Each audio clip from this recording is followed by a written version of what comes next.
Assalamualaikum warahmatullahi wabarakatuh.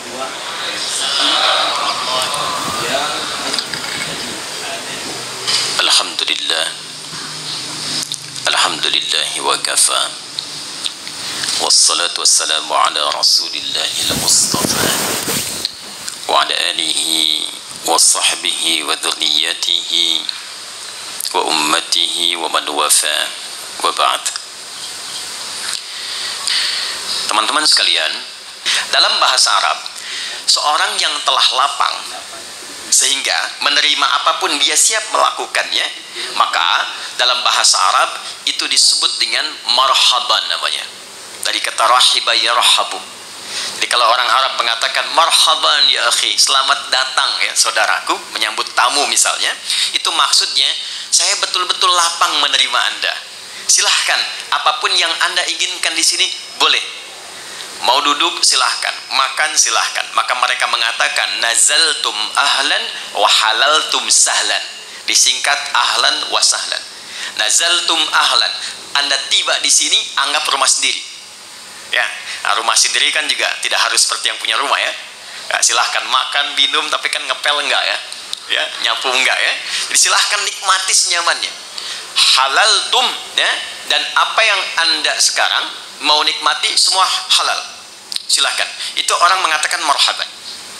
Nah, kalau kita ingin melapangkan hati supaya apa yang datang apapun itu mudah kita terima, maka bahasa Arabnya tambahkan tasydid di kata kerja asal.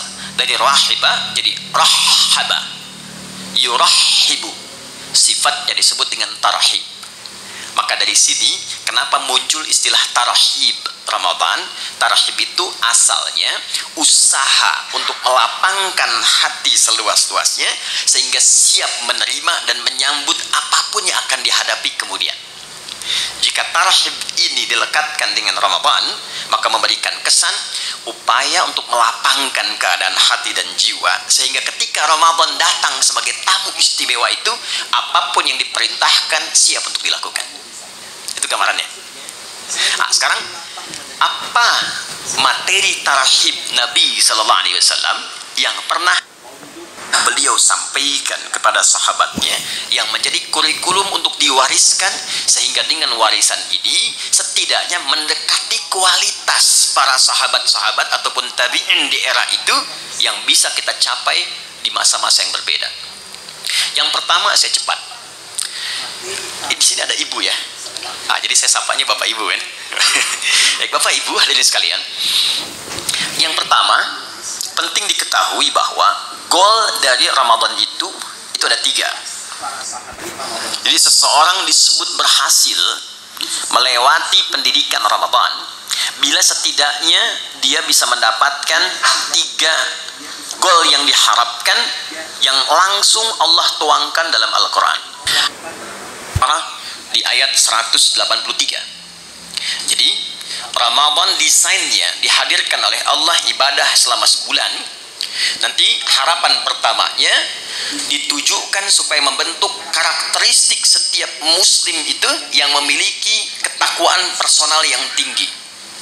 Dalilnya Quran surah kedua ayat 183. Ya ayyuhalladzina amanu kutiba alaikumussyam kama kutiba alal ladzina min qablikum la'allakum tattaqun. Nah, ketika menunjuk tattaqun itu menggunakan kata kerja kedua. Nanti saya bedah. Ya. Jadi supaya kalian kan ke kita. Jadi Allah mengkhitab kita secara personal. Aku siapkan puasa ini ya, dan dipanggilnya nanti untuk semua tanpa kecuali. Nanti saya detilkan tujuan dasar pokoknya supaya membentuk karakteristik ketakwaan personal bagi setiap individu muslim. 1. 2, saya cepat. Ramadan juga disiapkan oleh Allah untuk membentuk ketakwaan sosial. Jadi bukan sekedar secara pribadinya menjadi lebih baik, tapi ternyata kebaikan personal ini baru punya nilai optimal dalam pandangan Quran jika auranya sudah mampu ditebarkan ke lingkungannya.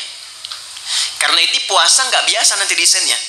Ya, nanti akan melatih kita saat yang bersamaan untuk berinteraksi secara sosial dan mengoptimalkan semua karakter sosial kita. Sehingga goalnya akan terlihat. Bukan hanya dengan Allah yang punya hubungan baik. Jadi kalau dengan Allahnya baik, dengan manusianya tidak baik, belum sempurna Ramadannya. Dan yang ketiga, membentuk karakteristik manusia yang bersyukur kepada Allah Subhanahu wa taala. Ketakwaan personal, ketakwaan sosial, ketakwaan sosialnya ada di ayat 187 dan karakter syukurnya ada di ayat 185. Itu saja yang akan kita bedah di kesempatan kali ini.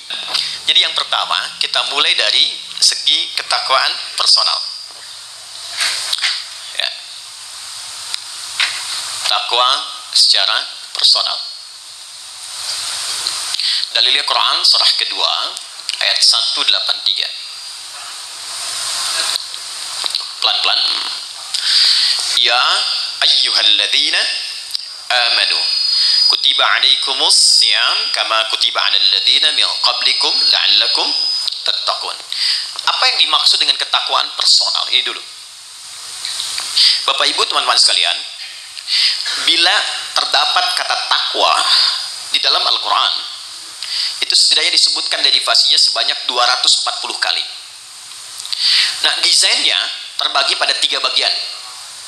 Nanti ada yang membimbing bagian jasmani kita, ada yang kedua membimbing akal atau intelektualitas kita, dan yang ketiga ada membimbing rohani kita, jiwa spiritual kita. Nah, hal yang terkait dengan bimbingan rohani ini yang membawakan atau memberikan bekal kepada kita untuk pulang kepada Allah saat meninggalkan dunia, itu yang diistilahkan oleh ulama dengan ketakwaan personal. Jadi babnya khusus, kalau mau dirincikan secara singkatnya adalah bab tentang aspek ritual. Bahasa lainnya ibadah. Nah, sekarang dasar berpikirnya bagaimana? Kita itu kan tinggal, bukan hanya di dunia kan? Baik ya? Setelah dunia kita meninggal, makanya disebut meninggal dunia. Ya, perginya kemana? Baik, berbahagianya di dalam Islam, bersyukurnya sebagai muslim, konsep kehidupan yang dijelaskan tuh jelas sekali, nggak ada ambigunya. Ya, Anda bisa komparasikan untuk menambah wawasan kita misalnya. Di Islam itu dari bangun tidur sampai tidur dijelaskan, dari bimbingannya, doanya, caranya. Meninggal dunia sampai ke bab kematian dijelaskan. Mau wafat tuh silahkan, cara yang tenang seperti ini. Setelah meninggal diinfokan, Anda kalau meninggal dunia tempat transitnya, makanya disebut barzakh. Barzakh tuh waiting room, tempat pemisah, namanya kubur. Ada ayatnya, ada hadisnya, ada detailnya. Setelah itu kemana? Dari dunia ke akhirat. Tempatnya cuma 2, imma di surga atau neraka. Ini tempat menunggunya disebut barzakh, alam pemisah. Alamnya disebut barzakh, tempatnya disebut dengan kubur. Jelas semua, ayat, hadis, dalil lengkap. Nah, sekarang pertanyaannya, kalau kita di dunia saja berkehidupan butuh bekal, Anda nggak mungkin datang ke kantor ini tanpa bekal. Dan di sini pun bekerja mencari bekal kan? Dan kita kadang-kadang tugas, apalagi di EP kan, tugas misalnya keluar eksplorasi di setiap tempat kan punya aturannya sendiri ya. Datang ke Amerika, mata uangnya sudah beda, currency-nya sudah lain, bekalnya sudah berbeda. Nah, sekarang kalau kita meninggalkan dunia, bekalnya apa? Sedangkan yang kita kumpulkan di dunia itu nggak akan dibawa ke barzah, aja nggak dibawa. Ya, ada di antara kita yang dikubur bawa handphonenya. Kalau saya kangen nanti miss call aja, kan nggak bisa kan? Ya, pakaian aja kan ganti kan? Ganti loh. Teman-teman masih pakai seragam tuh, ya kan?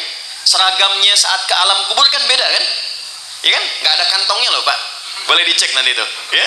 Kainnya cuma 2, perempuan tambah 1 kerudungan, ya kan? Maka yang belum berkerudung dipikir-pikir dulu ya, supaya malaikat nggak aneh nanti nanya, kamu masuk kubur kok pakai kerudung? Di dunianya enggak ya. Ini untuk latihan saja ya, pertanyaan. Balikin. Jadi masuk ke alam kubur saja, kita sudah meninggalkan semua yang kita kumpulkan di sini. Karena hukum mengatakan setiap berpindah tempat, itu pasti bekalnya tidak akan sama. Pasti berbeda.